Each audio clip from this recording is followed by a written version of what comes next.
সবাইকে স্বাগতম। সঙ্গে আছি আমি মোহাম্মদ মামুনুর রানা। আমি আছি এখন ফুলগাজী উপজেলার দক্ষিণ আনন্দপুর মাঝগ্রাম গ্রামে, যে গ্রাম থেকে আসলে আজ থেকে আরও 5-6 দিন আগে যে গ্রামের এই জায়গাটিতে পানি ছিল প্রায় 3-4 ফিট, সেখান থেকে আসলে যুক্ত হয়েছি।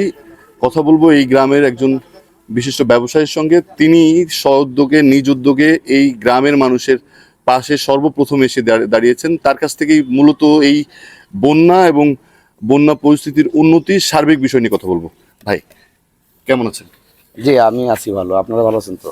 আলহামদুলিল্লাহ, আপনাদের দোয়ায় ভালো আছি। এই যে বন্যা, আপনার জীবদ্দশায় এই বন্যাকে আপনি কিভাবে মূল্যায়ন করবেন? না, আমি আমার বাবা, চাচা, দাদা আছে, এদের সাথে গল্পে শুনছি যে ওনারা জীবদ্দশায় কখনো দেখে নাই এমন। এর আগে বন্যা হয়েছে, আমাদের এদিকে পানি হয় বৃষ্টি হলে, হয়তো রাস্তা কাছাকাছি হয়, রাস্তা ডুবে 1 ফিট 2 ফিট। তো এবার যেটা হয়েছে সেটা আপনার স্মরণকালের বন্যা। ধরেন আগের প্রত্যেকবারের থেকে 10 ফিট পানি বেশি হয়েছে তুলনামূলক এভারেজ। পানিটার চরিত্র কেমন ছিল? খুবই নোংরা, মানে পানির চরিত্র বলতে খুবই পানির নোংরা, আর পানির প্রবল স্রোত ছিল, যার জন্য মানুষের হাঁটা চলা খুব কষ্ট হয়েছে। সাতটায় যে মানুষ আশ্রয় নিবে ওটাও কষ্ট হয়েছে মানুষের। কিভাবে মানুষদেরকে আমরা প্রথম দিনে ট্রলার নিয়ে ঢুকছি, কিন্তু ট্রলারও আপনার সব জায়গা দিয়ে পার করতে পারছিলাম না স্রোতের জন্য, ঘুরে টুরে যাইতে হয়েছে। এখন বন্যার কি অবস্থা? আমরা সারা দেশের মানুষের কাছে কৃতজ্ঞ। ফেনীর এই দুর্দিনে সারা দেশের মানুষ অনেক ভালোবাসা দেখাইছে। যে যে প্রতিষ্ঠান থেকে করছে তাদের সবাইকে ধন্যবাদ জানাই, কৃতজ্ঞতা জানাই। কিন্তু একটা দুঃখজনক বিষয় হচ্ছে, এই আপনার জনপ্রতিনিধি বলেন অথবা এলাকায় যারা এলাকায় যারা পরিচিত ফেমাস লোক থাকে, এই জাতীয় লোকের মাধ্যমে কাজ, যে কোনো কাজ আপনি যদি না করতে যান বা না করেন, ওই ক্ষেত্রে আপনি সঠিকভাবে কাজটা করতে পারবেন না। এটার কারণ হচ্ছে আপনি রাস্তা চিনবেন না, কোন বাড়ির ছাদে 50 জন লোক আটকে আছে আপনি বুঝতে পারবেন না, যেটা আমরা প্র্যাকটিক্যাল পাইছি যেটা। এবং রাস্তার পাশে মানুষ কেউ 10-12 নিছে, আপনি প্রয়োজন নাই তাও দিচ্ছেন নিছে, কিন্তু ভিতরের মানুষ পানির জন্য হাহাকার করছে, খাওয়া পায় নাই। ভিতরে যে মানুষ আছে এটা কেউ জানেও না। কারণ আমরা যে, যেমন আমি আমার এলাকা চিনি, আমার এলাকার কোন মসজিদের ছাদে আছে, কোন বাড়ির ছাদে আছে, কোন বাড়িতে থাকতে পারে আমি জানি, আমি ওভাবে পৌঁছাইছি, কিন্তু সব এলাকায় এটা পারে নাই। তো এই জন্য বাইরে থেকে যারা আসছে বেশিরভাগই আমি দেখছি যে ওই ফেনী শহরে বিতরণ করছে। শহরে বিতরণের প্রয়োজন ছিল না। ওই প্রচার হয়েছে ফুলগাজী পরশুরাম, সবগুলা গাড়ি ফুলগাজী পরশুরাম চলে যাচ্ছে, কিন্তু ফুলগাজী পরশুরাম তো আসলে ফুলগাজীটা শুরু হয়েছে কোথার থেকে? ওটার তো প্রত্যন্ত গ্রাম আছে, ইউনিয়ন আছে, ওয়ার্ড আছে, ওই ভিতরে যে জায়গাগুলো ওগুলাতে কেউ পৌঁছাতে পারেনি, যার জন্য যে পরিমাণ ত্রাণ আসছে ওটা যথেষ্ট ছিল, কিন্তু মিসইউজ হয়েছে 80%।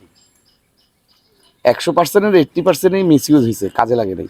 কিভাবে এই ত্রাণগুলো বিতরণ করলে সাধারণ মানুষের দোরগোড়ায় ঘরে ঘরে পৌঁছে যাবে? না, এটা আপনি প্রপারলি করতে হলে হয় পলিটিক্যাল ওয়েতে যাইতে হবে, নাহলে আপনার প্রতিনিধির মাধ্যমে যেতে হবে।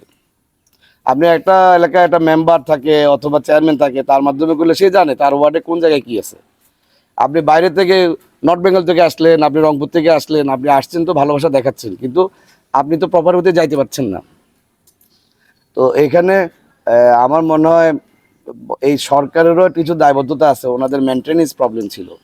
কিভাবে করলে ভালো হবে ওনাদের বুদ্ধিমত্তার মধ্যে একটু হয়তো উপস্থিত বুঝতে পারে নাই, হইতে পারে, কিন্তু আমরা অনেক সমস্যা পাইছি। এখন দেখেন আমার গাড়ি যে পিছনে আপনি দেখতে পাচ্ছেন, এগুলা কিন্তু কাপড় আছে, খাবার আছে, মানুষের প্রয়োজন নাই, এখানে অনেক মানুষও তো আছে, নিচ্ছে না কেউ। কিন্তু এমনও আছে এখনো যেখানে গত 5 দিন সে চিড়ে মুড়ি খাই আছে, আবার মুড়ি খাবে শুকনো জিনিস, খাওয়ার পরে পানি খাবে সেটা তো পাচ্ছে না। পর্যাপ্ত পানি আমাদের কাছে পড়ে আছে, আমরাও তো বোঝাতে পারতেছি না। তো যেখানে যাকে দিলেও হয়তো, যাকে দিয়ে করা যেত, ওটা আসলে সঠিকভাবে করা যায়নি। তারপরেও শুক্রিয়া, সারা দেশের মানুষ যে ভালোবাসা দেখাইছে এটা আমরা অভিভূত, আমরা চিন্তাও করি নাই। আমি এমন এমন গাড়ি দেখছি যেসব এলাকার নামও আমি প্রথমবার শুনছি, যে ত্রাণ নিয়ে আসছে, আমি নামটাই প্রথম শুনলাম, যে ওই একটা সংস্থা আছে, সে একটা ট্রাক নিয়ে চলে আসছে। তো যাই হোক, মানুষকে অনেক ধন্যবাদ। আমাদের মানুষ কষ্ট করছে। আমার মনে হয় রাস্তাঘাট এখন শুকিয়ে গেছে, এখন যদি কেউ সহযোগিতা করে, এখনকার সহযোগিতার হবে আপনার এই আপনার পুনর্বাসন। ঘর চলে গেছে, মাটির ঘর সব তছনছ হয়ে গেছে, থালা বাসন সব বন্যার পানিতে চলে গেছে, ল্যাপ তোষক নষ্ট হয়ে গেছে, শোয়ার জায়গা নাই। এই বাসায় ফিরলে রান্না করবে চুলাটা নাই, লাকড়ি নাই। আবার যায় আপনার মিনিমাম আমি যেমন একটা উদ্যোগ নিছি, আমার চাচা টাচা এরা সবাই মিলে আমার বাড়ির থেকে একটা উদ্যোগ নিছি। আমরা 500-1000 ফ্যামিলিকে 10 কেজি চাল, 5 কেজি আলু, 1 কেজি ডাল, 1 কেজি পেঁয়াজ, 1 কেজি তেল, 1 কেজি লবণ, হলুদ, মরিচ, যাতে 5-7 দিন ডাল ভাত মানুষ খেতে পারে, এটা আমরা উদ্যোগ নিছি। হয়তো আমার বাড়ির লোকজনের সামর্থ্য আছে বা আমরা চেষ্টা করলে পারবো। তো গুটিগত মানুষের জন্য 2, 4, 500, 1000 মানুষের জন্য।